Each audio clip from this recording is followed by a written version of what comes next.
Great. We'll try in 48 minutes to get around the broad subject. In the last 30 years, virtual reality and augmented reality opened new playfields in gamification and serious games. Each year we see more and more projects here at GSGS with augmented reality and virtual reality. So the question today is, a shared or unified metaverse could act as an accelerator or catalyzer even by giving both the tools and the audience to any game solution developer. But what are those benefits? And are we sure that the metaverse is a huge thing or just another deceiving rush for technology? And that's one of the questions that we will address today. Is it time to really step into VR and bet on what is so many times been called the next big shift that will change society? So, first we'll shortly discuss VR in serious games and then discuss the metaverse itself. And if we think it stands a chance of being a thing, and how could gamification and serious game could benefit from it. But first, you know, I guess, all the speakers, but I would like them also for the video recording as well to introduce themselves. Just 15, 20 seconds. Yeah. Hi, Dr. Cedric Stanley. I teach in a media design master at the Head Genève. Hi, Yassine Rekik, computer science professor at HOIPIA. I am Fabio Solari, computer scientist professor at University of Genova, Italy, and I work on virtual reality. Stefano Carrino, professor in computer science at Shark Neuchâtel, and I work in artificial intelligence and machine learning. So Stéphane Gebron, I work at HESSO in Neuchâtel, and my specialty concerns gamification, serious game, virtual reality. And so I would like to start with you guys with a simple question, but actually there are many answers, and so I want you to choose the one you like the most. What are really the benefits right now of virtual reality or augmented reality in gaming, in serious gaming or gaming? What are for you the main benefits of the use of this technology? We've seen some of them right now, but what is the main one for you? Yassine. Immersion. If I have to select only one word, it will be immersion.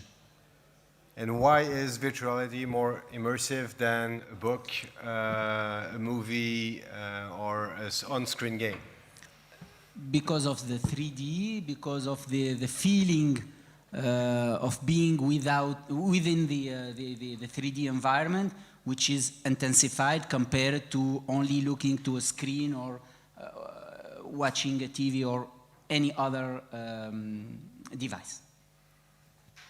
Yeah, indeed, I agree. It's the presence, the first thing that is useful in virtual reality, and I think the presence is gained also through interaction. Since when you are in virtual reality, normally in the game you are active in 3D, and these augment the presence that is important to feel there as in reality.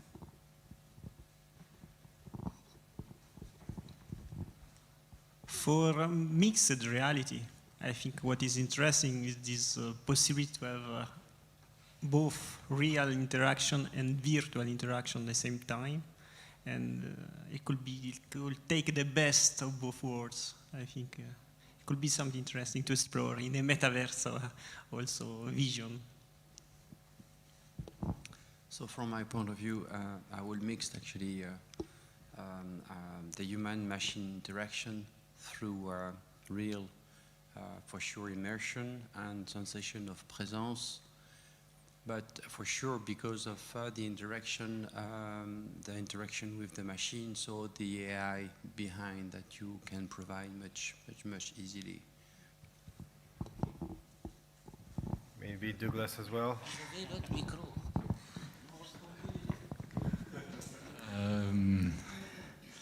So for me, with VR, we don't have any of that yet. We don't have the immersion yet. It doesn't work. It still doesn't work. Well, no, it sort of works, I guess. And the sort of work is intriguing. So I continue to explore it. But none of the fundamental design, language, human HCI interaction, none of that work has been done, for me at least, to a satisfying level. Sort of like I was in the early days of multi-touch in like 2000, I created a multi-touch surface. And then I saw sort of, you know, how it all evolved. And I feel like we're pre-iPhone. There was the Jeff Hahn multi-touch moment where he was sort of the first person to sort of figure out like a first interaction design language for how you would do multi-touch. And then the Apple team had some other ideas and it sort of standardized around this object. We haven't had anything like that, not even the Jeff Hahn moment in VR for me. And I think it's amazing that there's so much money being put into Oculus. I mean, like millions. And there was, you know, maybe like 1/100th of that was put into this thing. So it's kind of like the 6th or 7th rodeo that I've seen. I mean, I'm probably the oldest one here, I don't know, but anyway. So I remember like in the 90s being at Silicon Graphics and, you know, they would like show me, and I remember caves. I remember working, you know, I was in residency at the ZKM and all the fundamental work that was done there. Like I haven't seen anything change from all of Jeffrey Shaw's work, where you had the same problem of immersion that hadn't been resolved, but kind of the promise was there. And then there were, but yet there have always been these little moments of sort of, you know, maybe a crack of light. You go, oh, that's an interesting experience. Like I really liked the bat experience that I just had, and I had like an immersion experience there. But that isn't really the headset that gave me that. And I can get it in a book, I can get it in music, so much easier. So yeah, it's not there yet for me. Yes, anyone wants to reply? I'm sorry, Douglas, I want to challenge you, starting by saying I disagree a little bit, and I will explain why. Sometimes when we try to evaluate something, for me, it's a mistake to evaluate it, compare it to the ideal non-existing situation. But if you compare it to the available things, it can be good. So I agree that virtual and augmented reality, compared to the reality, we are, yeah, far from. But if you take, for example, a student and he do not have access to a lab, the second alternative is a book. And between them, you have situated simulation with, let's say, 70% of realism. This is a big thing. So for me, if we compare to reality, yeah, we lose from the beginning. But if we compare with available things, for me, the difference between clicking, it depends, of course, of the game and of the situation, but in many situations when we need presence, realism, and immersion, there is nothing to compare between immersive technologies and a screen. So this is my point of view. Two totally different concepts, realism and immersion. And what ideal are we moving towards? Like the problem here, someone came up with a design language. There's other design languages that people could have come up with that also could have worked. There's not necessarily one. And that's one of the things that we do in media design at the head, is that we continue to explore some interesting, intriguing types of interaction. And if the carrot is realism, we're never going to get there. We don't need realism. Like, for me to have an immersive experience, it's like, for me, it's one of these words that I overuse, but there's all sorts of poetics that can get you there without needing realism. And in fact, realism often gets in the way. And so once you realize that I don't need to have a gazillion levels of sensor, of touch sensing and smell touch, and I need to get parallax right, and I need to get also, I don't need any of that if I have a really intriguing, poetic experience. I project everything I need into it. I mean, I don't know how many of you have kids, but you create virtual reality, bedtime, open up a book, and you create virtual reality with very minimal means. And those are things that need to be designed. And then they need to be designed and engineered, if you will, but it's sort of like, it's a complex, chicken and egg sort of thing that we have to figure out. But for me, the realism goal is actually not only a false illusion, but it's actually the wrong method. I would like to take a step further now. We've seen some benefits. What makes VR still what it is? Douglas said it's not there yet. There are a few challenges, like the cost, for example. But what are for you the main obstacles of VR being a thing and not something that we will discuss only in closed circles, but the broad thing that everyone can get a VR set at home? I don't know, how many guys have you got a VR set at home? Private one. Okay, but that's most probably not representative of the society. So what can make a change? What can make a change? Is it only a question of cost? Is it only because we think VR has a wow effect, or we don't believe in it? What's the reason? Well, it is very true that there was kind of waves from the very early, like I would say late 70s, and then in I would say early 90s, and then early 2000s, and more recently in 2017. In 2017, what happened is that, at least for concerning the hardware, there was an hardware that was cheap and that was not making people sick after 5 minutes of using it, and available and fairly stable on the market. That did change quite a lot of things in terms of HMD that everyone could buy. That was a real breakthrough. Concerning the fact that we have an experience in terms of immersion, personally, I believe that if we got to the point that it is a true immersion and sensation of presence, it's quite scary from my point of view. But I mean, scary maybe in the sense that I'm just too much in the physical world. And in terms of vocabulary, I have an issue with the term virtual reality, because the virtual reality doesn't start, I mean, it's becoming not virtual, but more digital or numerical reality. Because you will be able to go to your bank and get your money, and I mean, and then interact with things and make choices where people in the physical world will truly feel. So it's not virtual anymore. So that's why, I mean, it's a gate that we are clearly opening nowadays.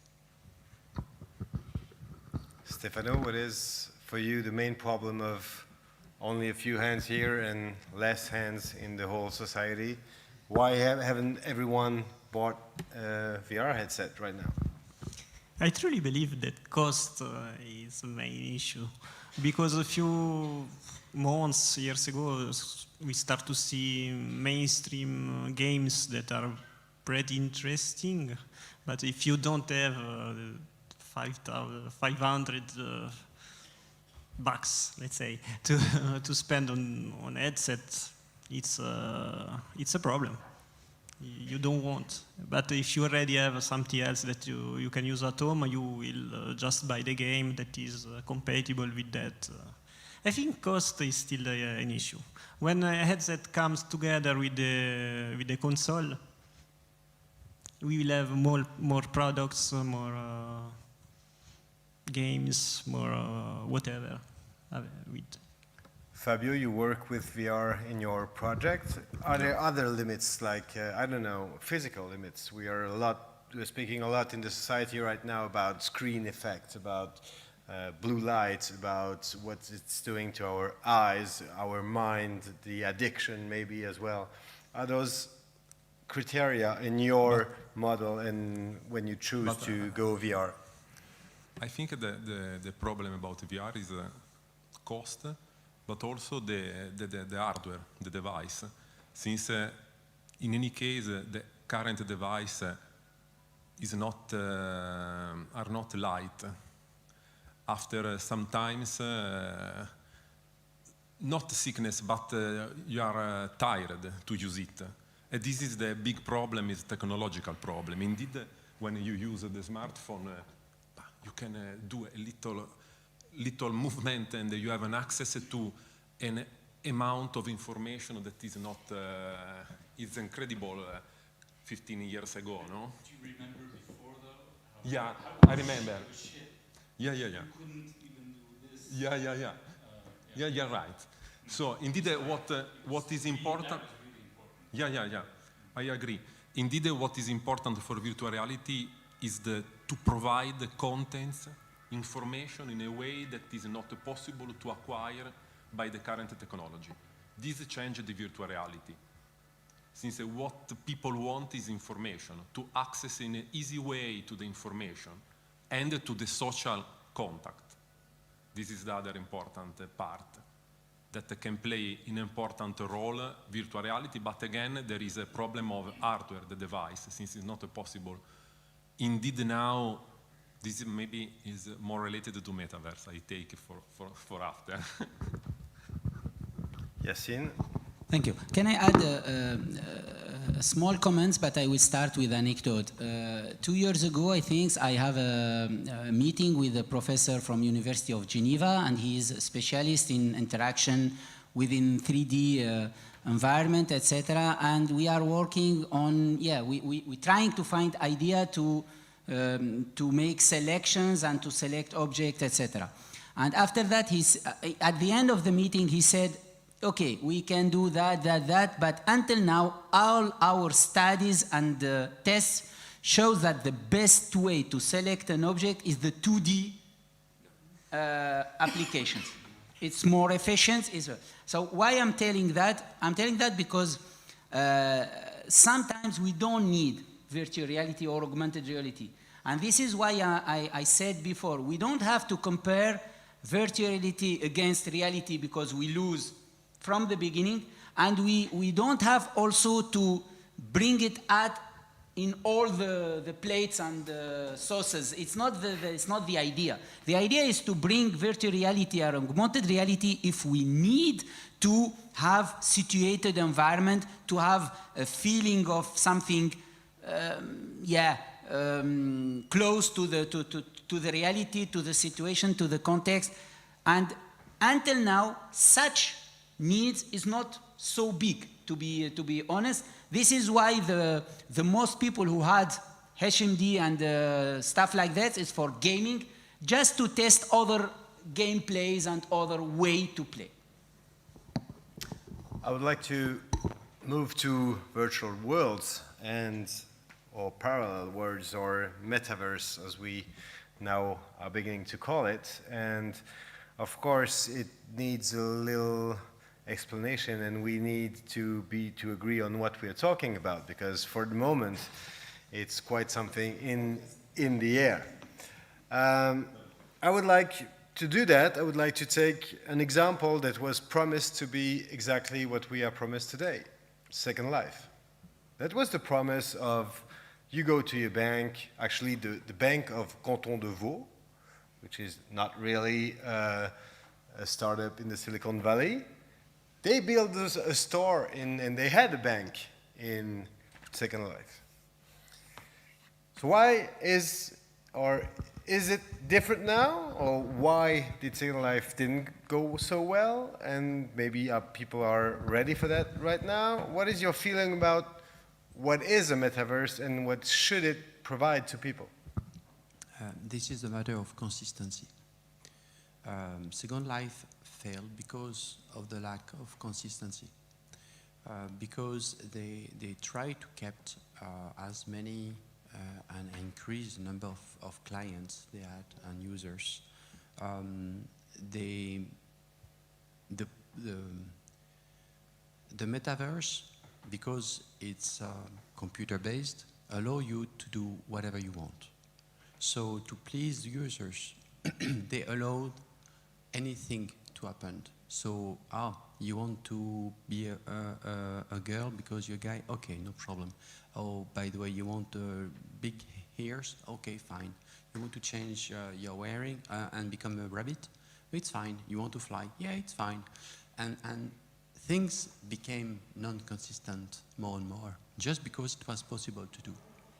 And it was a catastrophe because of that. I don't know if Facebook's boss, I don't remember the guy's name. Anyway, we'll put all these billions of money just to make the same mistake. I'm pretty sure he will not. I hope so, at least, just because it would be a big waste. Also, if there's comments in the room, just raise your hand and we'll, oh, okay, cool. We have some. One here, and there was 2 hands at least. I would remind that for me the main point is that for all this platform we don't have any IP. There is no content. You can have all the screen you want. If there is no content, there is no use. Sorry?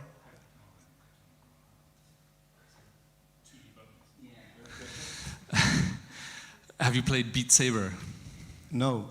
Okay. Beat Saber's cool. Yeah, but that's one thing. I mean, yeah. That's already. In 2016, was it 16 or 17? I don't remember. At the World VR Summit in Crans-Montana, there was that investment firm that said they had bought for $200 million of IP, and they said we bought only existing IP.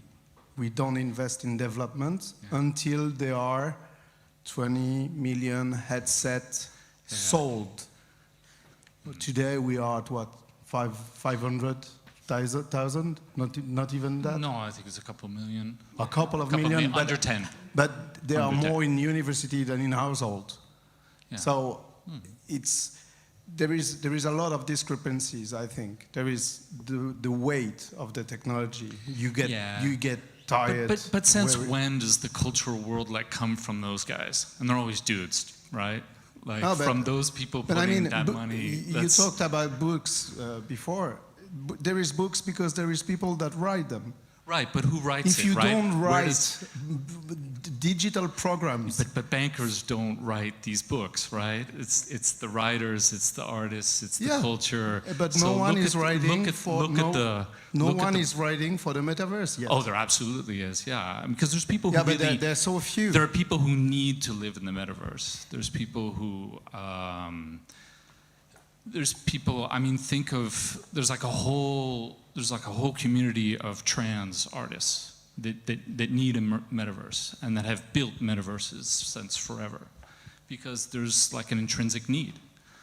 And so it's these really interesting spaces that are coming from a totally different world than Mark Zuckerberg, he just, and investors. And so there have always been punks and hackers and people fiddling around on the edges of culture that have always been building what we today might call a metaverse. And some of it is very lo-fi, but is very immersive, and with lots of simple graphics, if you will, but is immersive enough to enter into a community space where people can explore other possibilities of what a body is. And let's not forget that when you put on the helmet, you cut off your head. So you're already in this like body, acéphale in French, you're in this headless experience. And so that's a problem, but that can also be really interesting for someone who wants to rethink of their body. So I would look probably more at the sort of the weak signals from the future coming from alternative communities that need a metaverse now and have already built their own metaverses than some banker who says, I need 20 million headsets, and then I'll invest. Can I add something? One thing more. Thanks. Yeah, I asked if there is a question. Yeah, I wanted to, can you design the metaverse? Can you define because I would say it's not existing. Okay. Thanks. It is a good transition for my comment. Very nice. So I wanted to say that, look, when I see my kids, for example, they spend hours on computer and playing, etc., and I think it's general pattern.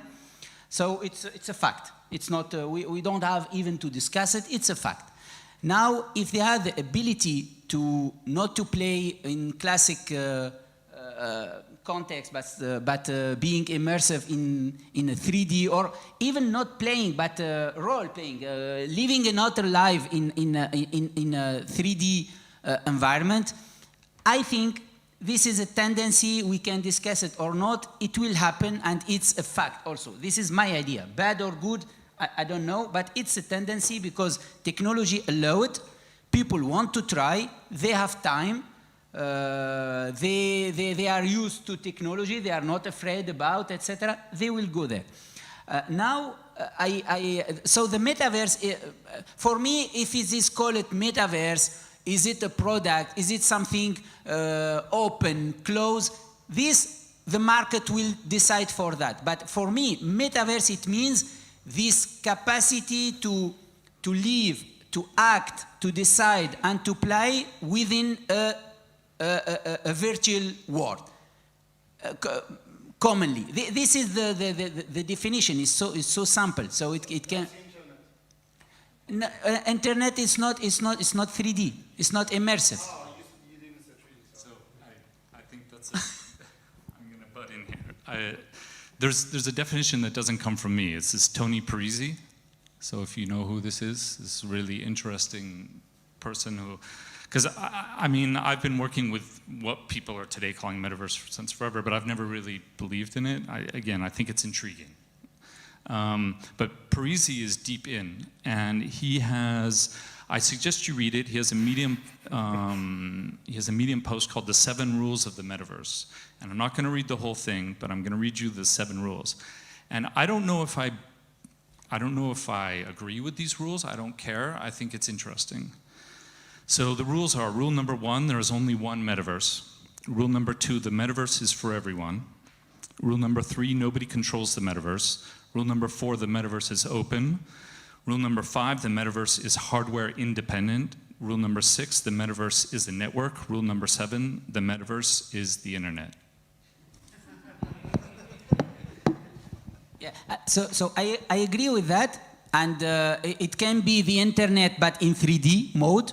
It can be the definition. I agree, but I wanted to emphasize something. Spending time in a meta world, has always been fun, and it will still be fun because we have only one life, and if we can live 5 different lives within this only real lives, it's always fun. I think.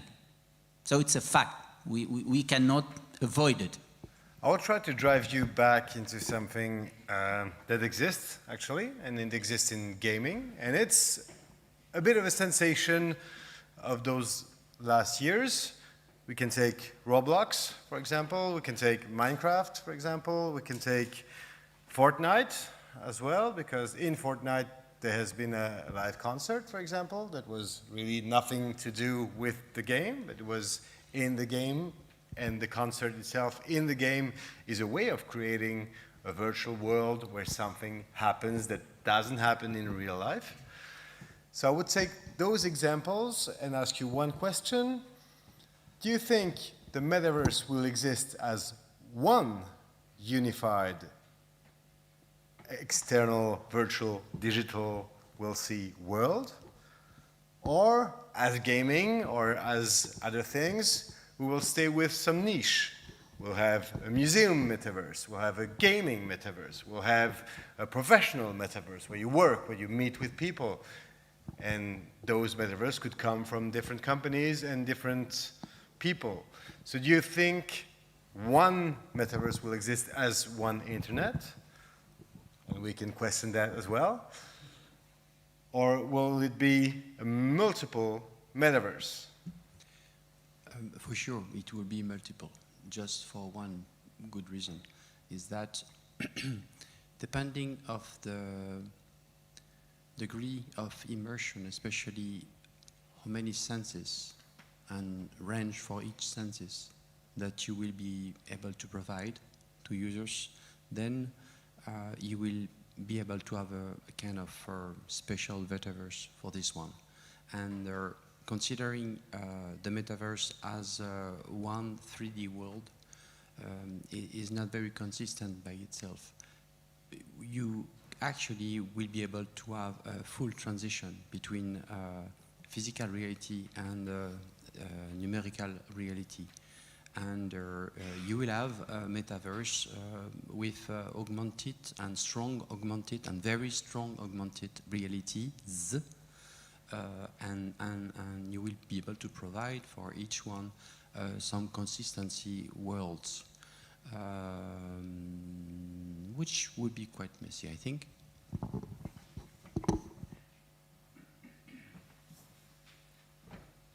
Stefano? But for me, the first rule of the metaverse is that it should be one, because the advantage that we are looking for, also from a technological point of view, is that we can provide a platform for developers, or for developers of games or solution or whatever, that they could come in the metaverse and provide content. It's also a platform that should simplify the development. Now here in the past 2 days we saw 20 papers, 20 presentations in 20 digital different worlds that they share maybe Unity or some engine behind, but the advantage there is that we could have a common field in which we can go, okay, everything is already defined, we have standards, we know how to interact inside this space, which are the rules, and we can create content. It could facilitate the creation of new content. That's what we are looking for. That's why Roblox works, for example. That's the point behind Roblox, yeah. Yassine? Why not to make an analogy with real life? In all businesses, there is what we call this question of marketplaces. If you are in a big center, you have a lot of traffic and you are in the point where all people will go, but we still have boutiques and we still have disparate things, etc. So, because at the end, it's a business, and it will be a business. So I think it will be, I think, this is what, I'm not for that, but this is a fact also. Yeah.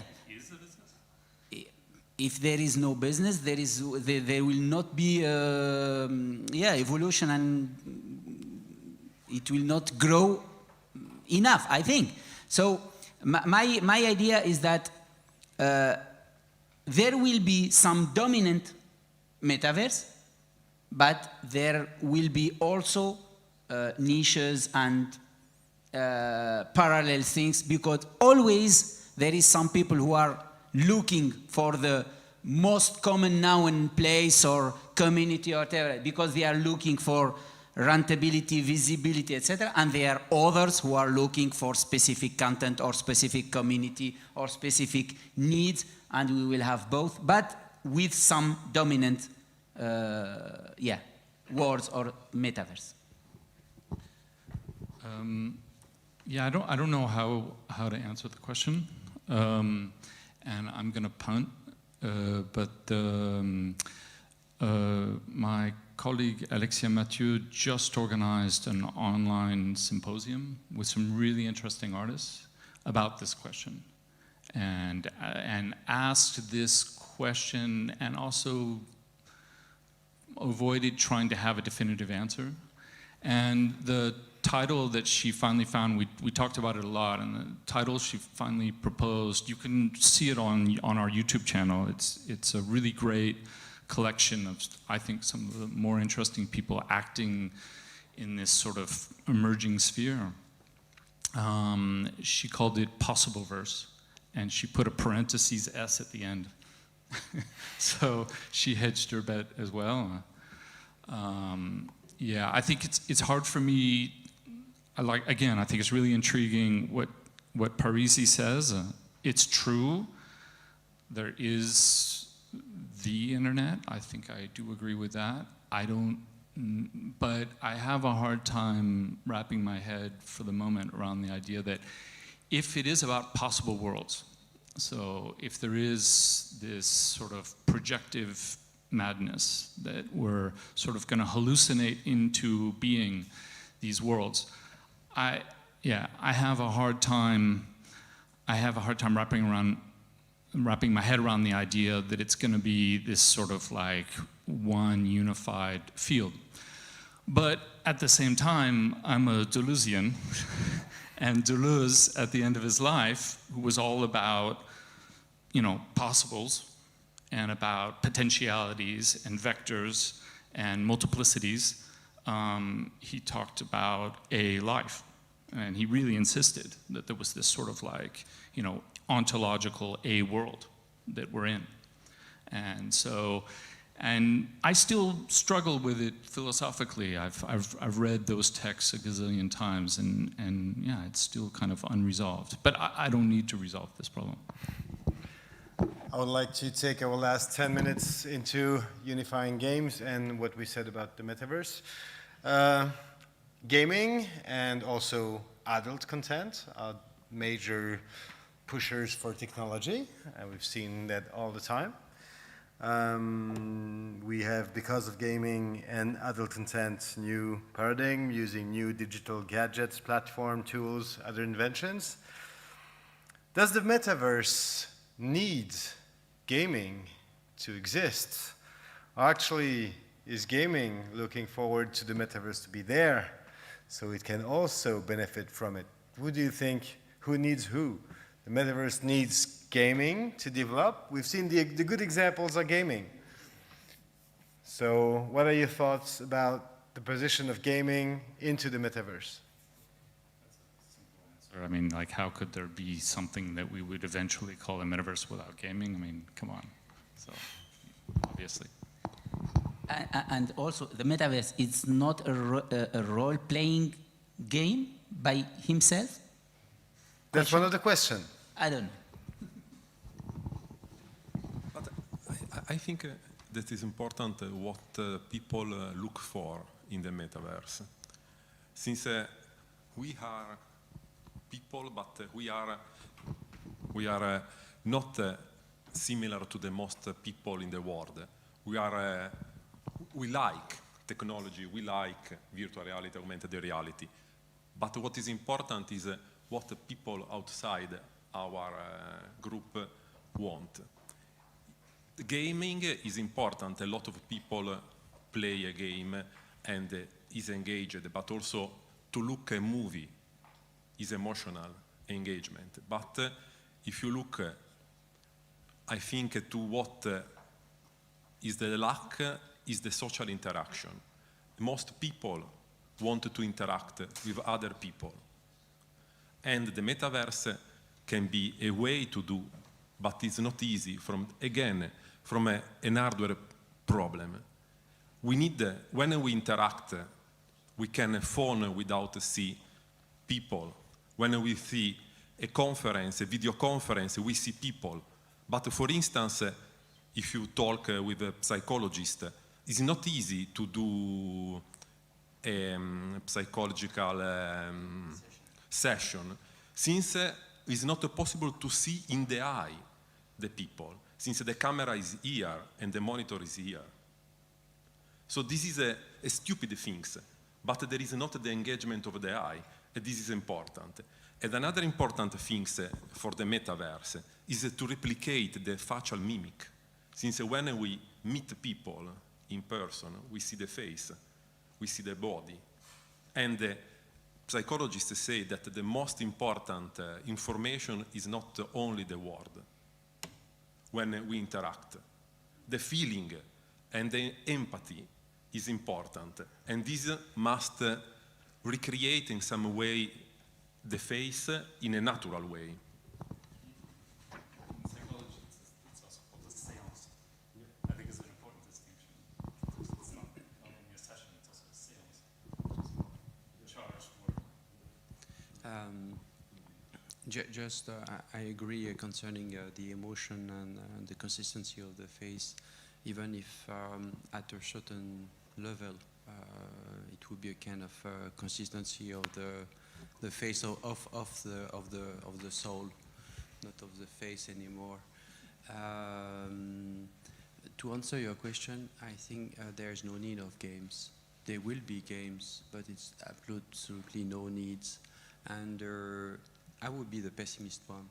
Personally, I really believe that it could be really hell, like really, really hell. I would like to wish that it would be a free world, but I think it's not going in the good way. But still, we can hope it will go the way the internet is nowadays, which is fairly free, at least. Oh, Facebook is hell. Facebook is hell. You talk yes. Metaverse, but I think there is a misunderstanding. Okay. Yeah, just do it maybe, and we'll give you the mic after that. I just want to hook in, and I guess that the point is perfect, because several times now the name internet fell, and now we talk about games in the metaverse, and my vision I just developed in the later time, since if we meet in a virtual space and the whole facial expression and the empathy and the non-verbal communication lacks heavily in the virtual worlds, why not just go for the approach that we combine something completely different? Because when I imagine I visited Hamburg, not virtual reality yet, but maybe comes, so I was able to travel in time and try to steal my stuff back. And on the other hand, I was a bet. Why not combining this, visit the Hamburg as a bet, and creating space where we can exchange and become something completely different we can't in the real world, instead of trying to rebuild the world as we already have.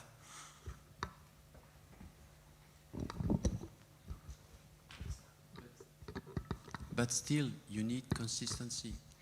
This would be nice just for an experience, a short time, and it would be a dream in the dream. But at one point, you need consistency, or everything will fall out. I guess you've all seen the movie Ready Player One. You're all gamers, you have all seen this movie. Oh, maybe not. No, but it's a good point, because yes, but there are other ones. Yeah, for example, or we can go back to other movies, these topical movies. But the question is, do you feel that the people could get involved into gaming or into the metaverse more than they will do in their real life? You said that's an example. I want to be someone else. So is that the opening of this metaverse is to be someone else, or is to go to your bank and do something you could do on the internet? What is your vision, and what is gaming capable of providing in this metaverse? Stefano. My opinion is that we could be not someone else, but someone different, in the sense that we are augmented. We have our digital counterpart that could change, could evolve over our wishes. So, in different words, I think I am the optimistic side. The Italian part, so gesticulation will be important also in the metaverse. But I think if we go in the right direction, it could be like the internet. So we don't need, obviously, everywhere consistency. We can be partially consistent in somewhere, in some part. And I think we can live with that. And I think that we will have partial communities. World of Warcraft will be still there, but maybe not in the metaverse, but it could be a metaverse somewhere. But yeah, in my opinion, I think there are the possibility to have the fantasy, the imagination, to augment what we can have in the real life with something nice, some new experiences that can be engaging, that can help learn new stuff. So why not? Hopefully. Douglas. Of course, there is an added value to do something in the metaverse, which is for real. For example, I don't know, having accessibility to a course or getting to the bank, etc. But my personal feeling is that the added value is to be another one, to go to the forbidden things, to test other things. As I said, because we have only one life, and we are, by education, we are not allowed to miss it, so we have the chance to miss it and to go wrong and to destroy things and build again in virtual world. This is the funny things in my opinion. Again, I'm not giving a judgment, I'm giving my feeling. So along those lines of the one life idea, to answer that question, I would look outside of VR and gaming, even though there's a lot of the artifacts of what I'm going to describe in gaming. I would look at cinema, look at literature, even in a lot of pop music right now. You know, maybe we're not so far from CERN. There's a whole fantasy right now, culture in general, humanity, is kind of projecting the film everywhere, everything all at once right now. Like we're fantasizing a sort of Groundhog Day existence where there's multiple universes and multiple timelines, and we're sort of in this, well, again, another Geneva figure, Borges, sort of, this sort of parallel, there's a kind of a cultural parallel lines fantasy that we're exploring right now in culture. And I think that the discussion that we're trying to have, that I still don't think we're having around what is a metaverse, or do we want a metaverse or whatever, I don't think we've formulated the question yet. But I think it comes from that impulse. And I'll try to keep the timing for the trophy, so I'll just ask Stéphane Gobron if we are going to have a 2042 GSGS in the metaverse, 43. or in real life. 42, 43, I don't know. 2042? 42. For sure. Actually, we are thinking about 2023 already on the metaverse. That's good. I'm kidding, of course. Yeah. We'll see. We have some news just now. We'll make a final presentation. Thank you very much. Thank you for the audience. We can give a round of applause to our roundtable guests.